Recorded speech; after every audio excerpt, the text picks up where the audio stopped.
Over the past 2 decades alone, a new form of content has taken the internet by storm. Short-form content, that is, content that is 60 seconds or less, has exploded in popularity. It seems like virtually every social media platform has some form of short-form content, whether that be Reels, Shorts, TikToks, or etc. The way we engage with media seems to be moving in the direction of short and catchy videos, videos which are able to hold this generation's dwindling attention span. In this video, I'm going to document the rise of short-form content over the past several years, and I'm going to be looking at the effects of this phenomenon of short-form content. Make sure to stick around to the end to learn something new, and consider subscribing for more similar content. If we want to understand the rise of short-form content, we need to go back to when it started, in 2012, with the startup company Vine. Vine was founded in 2012 by Russ Yusupov, Don Hoffman, and Colin Kroll. Vine was a pioneer in terms of its presentation of its content. It allowed users to post 6-second videos that looped. Now, such short video format was unheard of at the time, but it proved to be genius. In fact, the idea of Vine caught the attention of Twitter, and Twitter bought the company in 2012 for $30 million.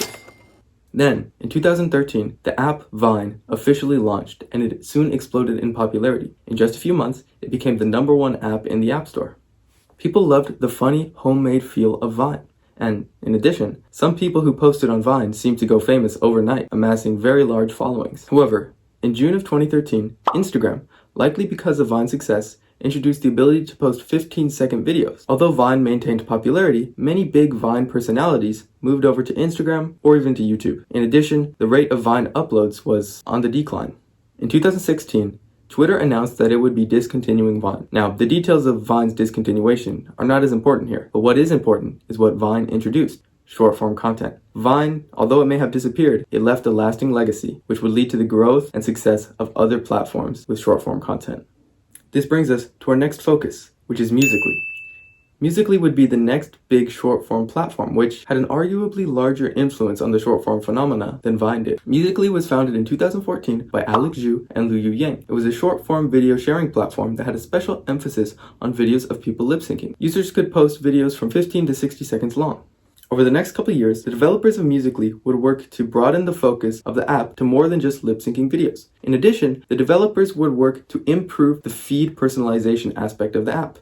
Musical.ly became a very popular app and had 90 million registered users by 2016, greatly promoting the boom of short-form content. Now, we all probably know that Musical.ly is no longer around. That's because in 2017, it was purchased by the company ByteDance for somewhere between $800 million and $1 billion. ByteDance was already the parent company of an existing platform, TikTok, and in 2018, ByteDance decided to merge both Musical.ly and TikTok under one name, TikTok. Musical.ly's content, accounts, and features were transferred over to TikTok, and TikTok would go on to become extremely popular and extremely successful. For example, in 2022, TikTok became the most downloaded app in the whole entire world. What TikTok did especially well was not only its short-form content, but also its effective algorithm, which updated the user's feed based on their interests and their viewing history. Now, what happened after the rise of TikTok is that other platforms wanted in. So in August 2020, Instagram introduced Reels, which provided short-form content in a way very similar to TikTok. And then in September of 2020, YouTube Shorts was launched in India, and soon after it was launched in the US in 2021. And soon after, Facebook introduced their own version of Reels in September 2021. Now, even more recently, the professional platform LinkedIn, where people apply to jobs, has been experimenting with short-form content.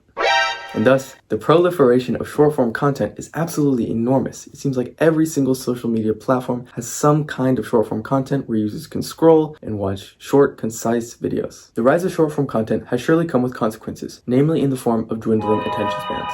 It's very difficult to study and quantify attention spans, and I found it difficult to find consistent data of attention spans over the years. However, I feel like I have enough personal experience, as I'm sure many of us do, that it's more difficult to pay attention for longer periods of time. And I think these personal accounts of difficulty paying attention are valid evidence. For myself, I find it very difficult to pay attention to a longer video, say on YouTube, and I find it especially difficult to pay attention during class. I often look around during lectures, and I see other students on their phones or checking their phones throughout the lecture, myself included, rather than paying attention to the teacher. Myself, I also notice a tendency to pursue instant gratification rather than prolonged efforts which lead to greater fulfillment. While there could be many explanations of these things, I do believe that short-form content has had no small influence on the recent trend of dwindling attention spans. Overall, with the immense rise of short-form content, I worry for the attention spans of all users, including myself. In my opinion, it's very important that we don't make a habit of scrolling mindlessly, that when we scroll on short-form content, we intend to do so. And even then, that we don't scroll too much or watch too many videos. We also need to practice pursuing prolonged gratification rather than instant gratification that we get from watching short-form content. When we pursue endeavors that require prolonged effort rather than seeking instant gratification that requires little effort, it trains us to have better focus and discipline, which is often the opposite effect of what we might get from scrolling on TikTok or Reels. Let's all take a step back and examine the rise of short-form content.